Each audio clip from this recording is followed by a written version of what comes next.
ना गुलमुरड़े खाई तो और मोरी को नलको लगा इतना साइतो बा मुझे नालो अब्दुल गफ्फार खास करी गुलमुरड़े दे बैठा हूँ भाव जो नालो करम लाशारी मेरी दोस्त आ बोलता तो अचूं पिया असांखे ॿिन्हिनि खे मोबाइल बि टच इनवर्ट बि मूं वटि बि 45,000 रोक रक़म मूं वटि 2500 रुपया हिन भाउ वटि हुया।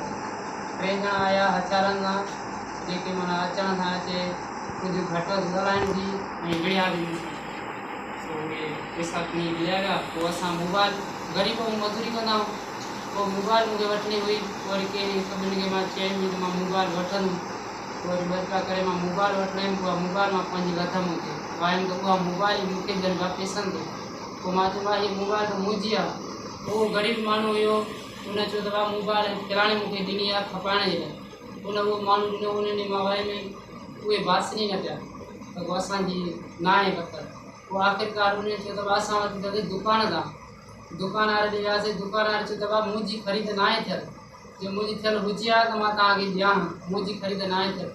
पोइ मां ग़रीब हिननि खे चवां पोइ तारीख़ मूंखे मुंहुं न पाजनि अञा बि धमकियूं पाजनि चवनि पिया मोबाइल तोखे ॾियूं था पर पोइ असांजो तूं नालो न खणंदे मोबाइल तोखे वापसी ॾियूं पोइ असांजो नालो न खणंदे असांजी न शिकिराईंदे।